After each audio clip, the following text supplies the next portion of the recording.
एक गांव में एक गरीब आदमी रहता था जिसका काम था लकड़ी काटना। उसका नाम था रामू। रमू का दिन रात काम करना होता था, लेकिन फिर भी उसकी जिंदगी में कोई सुख नहीं था। उसका घर छोटा था और उसकी कमाई भी बहुत कम थी। एक दिन जब रमू जंगल में लकड़ी काट रहा था, उसने एक विशेष लकड़ी को देखा। रमू को बहुत खुशी हुई और उसने सोचा कि अब उसकी जिंदगी बदल गई है। लेकिन फिर भी उसने सोना बेचने के बजाय उस लकड़ी का एक भग और काटकर उससे अपने घर ले आया। उसने सोचा कि अब से हर महीने एक टुकड़ा सोना मिलता रहेगा और उसकी जिंदगी सुधर जाएगी।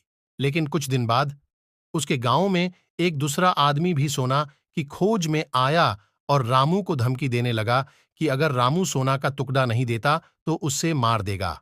रामू डर गया और उसने अपने सोना का टुकड़ा छुपा दिया।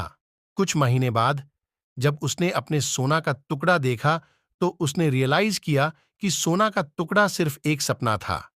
उसने अपने सारे सपने उसी लकड़ी में लगा दिए थे, लेकिन उसने कभी उससे पूरी तरह से एक्सप्लोर नहीं किया। रमू ने फिर से काम करना शुरू किया और सीखा कि असली सुख का राज किसी चीज में नहीं होता, बल्कि अपनी मेहनत और लगन में होता है।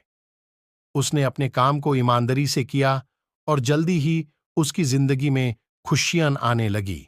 इस कहानी से हमें ये सीख मिलती है कि असली खुशी और समृद्धि अपने काम में लगे रहने से मिलती है, न कि किसी सपने की तलाश में।